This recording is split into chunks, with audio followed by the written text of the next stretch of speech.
Hey everybody, Robert Dunt, founder of Art Top 10, and here we are in Venice at the Palazzo Grassi, and this is Damien Hirst's new thing that we're going to go and have a look at. It's treasures from the wreck of the Unbelieveable. It's really hot, so let's hope it's air conditioned inside.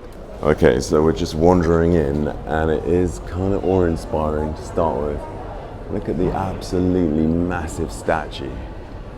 That is like, I don't know, hundreds of feet high. It's a huge, giant, weird statue thing covered in barnacles. Reminds me a bit of years ago at the Royal Academy when you had a giant sculpture there as well. But yeah, no, it's really cool. Oh, there's a weird head over there in the corner. I don't know if you can see the weird head. The weird head's kind of cool. But this statue is massive. It's quite interesting looking at the giant statue, as you wonder, can't quite work out how they got it in there. And in the corner you can see some pictures of it under the sea, or what could be something under the sea. But and of course you've got that giant head. But it fits into this building really neatly. Okay, so we're inside and there's a giant head here. We're not quite sure whether some of these things are Damien Hirst or genuine things from the Palazzo Grassi itself. There's a picture of this giant body underwater. You can't tell if it's like ripped its own head off.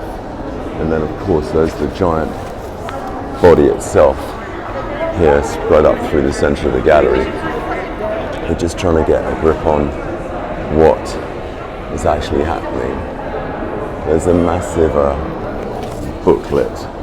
Might have a look at that in a minute, but it's pretty hefty, and we'll try and work out what is real or what isn't, or what is part of a Damien Hirst exhibition, or what's part of this place's stuff. You've got quite confusing things. I guess it's meant to be confusing. Like you've got this guy digging this tiny little head out of the ground, and then you've got this giant version of the same head over here. Okay, so I've had a quick look at the book, and from what it says is in 2008 a vast wreckage site was discovered off the east coast of Africa, and this was gave credence to fables about a freed slave. Now, in the Roman Empire, slaves were afforded the opportunity to make huge amounts of money and succeed, and there was a slave who, the rumor has it, had amassed a huge fortune, and he'd amassed commissions, copies, fakes, purchases and plunder, 100 fabled treasures. Now it says this collection has laid submerged in the Indian Ocean for some 2,000 years before the site was discovered in 2008. And now, almost a decade after our excavation begins, this exhibition brings together the works recovered in this extraordinary find. And some of them have still got barnacles on and stuff like that because they've come out of the sea. What's hard to tell, because it is called Treasures from the Wreck of the Unbelievable, is whether or not these are real fakes or whether they're things Hirst has invented. But I mean, that's all quite clever, isn't it? And I guess it makes you think about the relevance of things you see in galleries, whether they're real or fake, or whether they've been designed or faked up or sold for money. But anyway, it's very interesting. Okay, we're leaving the big main hall with the giant statue, and we're heading up the stairs to see what's up here further. And there's like on the wall there's like photos of, I don't know if you can see that properly here, that's photos of like things that must have been underwater or were meant to have been underwater. And there's more videos in here, I think, of things being recovered from the bottom of the ocean. Oh, here we go, here you got like photos of divers digging stuff out. Oh, here we go, and there's a bit of a chit chat here telling you about what's going on in the sea. And you can see different things being discovered under the ocean and pulled out of the sea. I still can't tell whether it's real or it's all a faked up thing.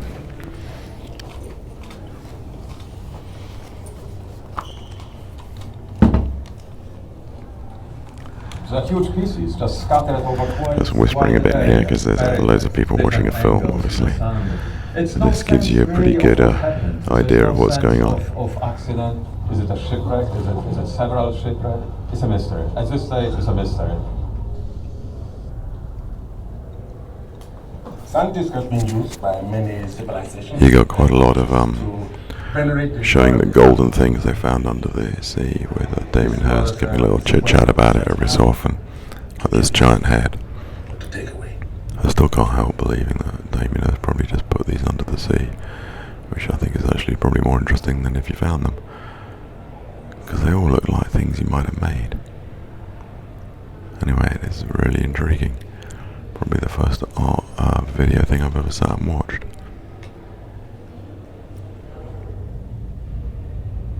Cool Medusa head. Oh, and there's the giant person we've seen outside. We had spent the summer of 2009 remotely mapping the site from the surface. It was clear from our scans that there was something down there. That's quite interesting watching this film, because there seem to be genuine things that are being pulled out of the wreckage, but then every so often you seem to get things that aren't real, like a giant Mickey Mouse being pulled out, which my son just spotted lurking beside me. So it seems to be a combo potentially of real and unreal. I mean, these swords look kind of real, Which might indicate the wreck is early and the but then this horse doesn't look real. That looks more like a Hirst creation, and so does that head. It looks like they've mixed up the real and the unreal together.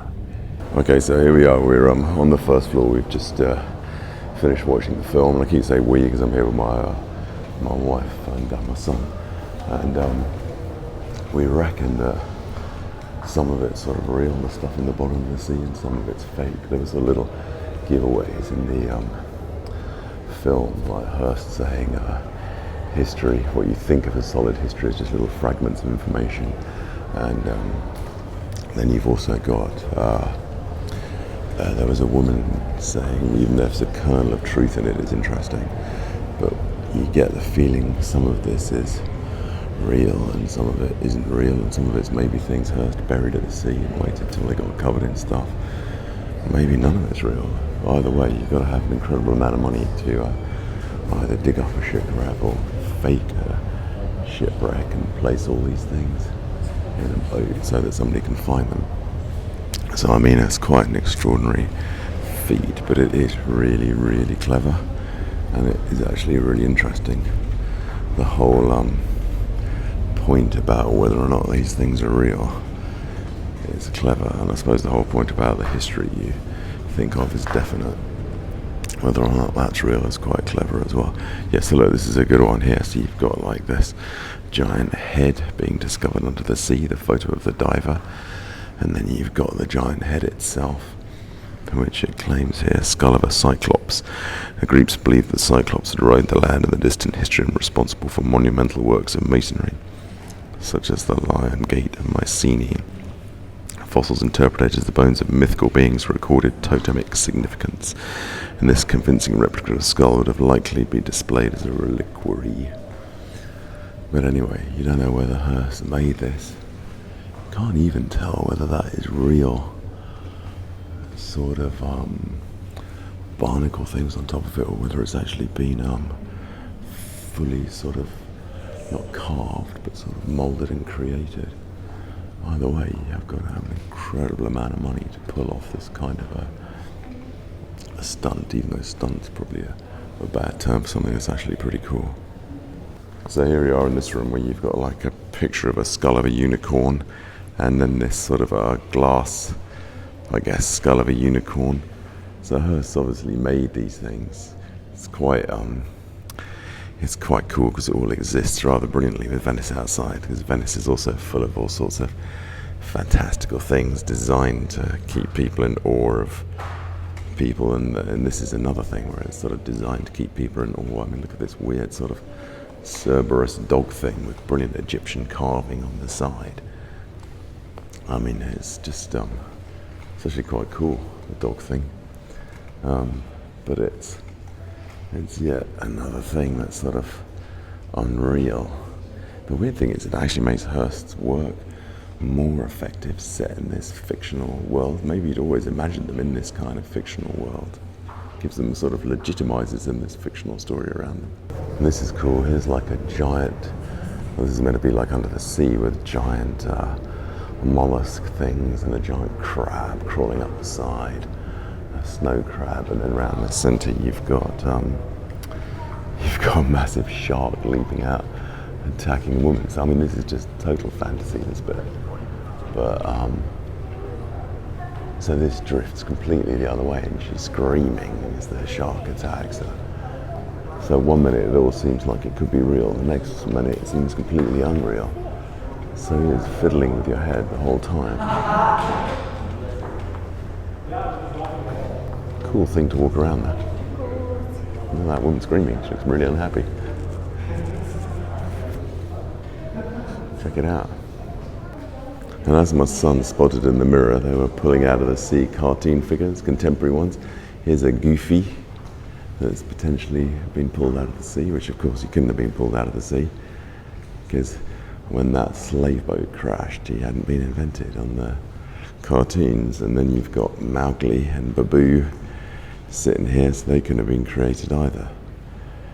So there's definite things that are complete fantasy, possibly interweave with the rest of it, and it is really weird, frankly, to have Venice out of the window, because it just makes the whole thing more sort of fakely authentic.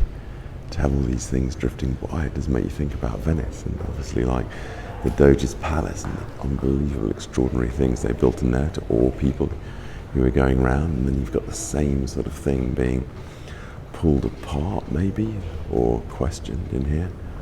And look, there you go, there's the Mickey Mouse being pulled out of the sea, as if it was a special relic from hundreds and thousands of years ago. Yeah, and as we go into this bit, you've got more stuff that couldn't have come out of the sea. Here, as my son just spotted, you got a transformer. Do you like the transformer? Yeah. You like the transformer? Here's a transformer that's just popped out of the sea. And you got other things over here, like crazy sort of snakehead fighting creatures. Giant bear that looks a bit like baboon. Heads that are melting. A crazy eagle thing. And yeah, I guess it does make you think about like authenticity of what you see in museums. How do you know that authenticity? How do you know where it comes from? You don't really know apart from what you've read on the walls. And I suppose he's effectively showing you can fake those things up, which is actually quite clever. You can effectively fake all those things up quite easily. And it's interesting. It is interesting, I suppose, authenticity, and especially for him, as he's made so much money out of these things and out of saying the work is good. It's all the art world is about authenticity and building up, especially with contemporary art where there's no objective way of saying if it's good or bad. It's all about building up a myth around yourself, I suppose, or building up some reason to believe that what you spend is a worthwhile spend if you're buying contemporary art for millions of pounds. And this is a really good one. This one with the gold glittering down the centre of the woman with the barnacles and stuff on top of her. It's really cool, and a little sort of weird fruit shrines at the side. It's clever. It's a clever way of making you take all the work much more seriously. Oh, this looks quite cool down here as well. You got another one. Well, that is Damien Hirst himself, isn't it? With all the barnacles put over himself. Looks a bit like somebody out of Star Trek at the moment. Like a Borg, in a way. But you come down into this more darkened bit, and you've got, I'm not sure what these are. I think these are coins. These are meant to be coins. I'm not sure what the relevance of the coin is. Is that Damien Hirst's head on the coin? SC, I'm not sure what they say on them. I can't quite see. But I have a feeling if you look at them more carefully, you'll probably work out there's something faked up or tricked inside them as you go through it. And this is quite interesting, as my wife noted, that you've got all these collections of coinage, but if you look at the materials, they're glass, powder-coated aluminium, painted MDF, silicone, LED lighting, gold and silver. So they're not genuine things. You actually got the materials on them. So these coins are not genuine coins from the bottom of the sea at all. But what is quite interesting is when we were in Jordan, we were going around that famous site in Jordan that not a great description is Indiana Jones and all those other things. That famous site in Jordan, and there we were being offered coins, and we were warned not to buy fake coins. So these fake coins are just like fake coins you can find in real archaeological sites. Then you get a few things like this that look more like real relics that might have come out of the sea. It's hard to tell whether they're real or not, but you just can't really tell. These things are sort of interspersed. I mean, maybe there's nothing real from there. Maybe there is. I mean, this little shovel looks kind of real, and then come over here, you've got things that look a bit more real, but it's really hard to tell whether these things are real or not that you're looking at. Well, I suppose they're a real exhibition. Maybe the materials give it away again a bit more about whether or not they're real. Here we are on the second floor. You've got like a sort of another thing that reminds me of something from Star Trek, Borg-like things. Oh, you got this really cool Medusa head in here, which is really cool. What always makes me think that one is a fake is it looks exactly like you expect a Medusa head to look from the storybooks as a kid, but it's like potentially a real one found in the ocean. But the Medusa head is really good Medusa head. The snakes. You got the top of the giant statue lurking in here, the big shell wandering around. I'm having a quick secret touch of the shell here. What's it feel like? Oh, pardon, sorry. Got told off for touching the shell. And you can't really tell if it was real from touching it. And we head on into a little bit more of the little sort of gold creature in the center of it. Here's another gold one, really shining up on the video. Funny thing about a lot of these things is you could think they're a bit cheesy. I mean, you could think they're slightly cheesy combos of stuff, sort of like bad Art Nouveau. But the whole Fako sense of them coming out of the ocean gives them more reality, more credibility, more sense of them being something special. Well, it's got a very nice back to it here with the wings, which is quite cool. And you've still got Venice outside, adding to the whole incredulity of the whole thing, or the unbelievableness maybe. As Venice is full of all these weird things anyway. Let's come to this room here. Well, this is probably going to be a picture of the ship that the slave was on. You've got drawings in here. You expect to find any drawings. The unknown pharaoh. Oh, it's that one. It's the collector. Il Collezionita, which is Damien Hirst. So he's calling himself the collector. The skull beneath the skin. He loves a bit of skulls, doesn't he? And we'll go on around. And you've got a bull. He's often doing things with a bull. And here's a picture of the ship, how it would have been stacked with all these objects. That's quite cool, actually. This is how it would have been stacked with all these fake objects, piled with all these things. As you move them around. I love that big snake head in the center there, leaning down to attack everybody. That's really cool. Here we go. Here's like a like things you get in a genuine museum, where you can then press on the objects in the boat. Actually, really beautifully made. You can press on the objects in the boat, and it'll tell you about them, like the obelisk of failure here. Or go on, show me some more in the boat. Or this one, the fate of a banished man standing. So it takes you through all the fake things from the boat, the skull beneath the skin, the griffin. But it's just like a real genuine gallery computer thing. Yeah, very nice. In Italian, French, and English as well. What more could you want? Perfect. Quite a nice one here called Unknown Pharaoh, which looks rather good. Oh, actually, it says white agate in the. Look at it, it glistens beautifully, doesn't it?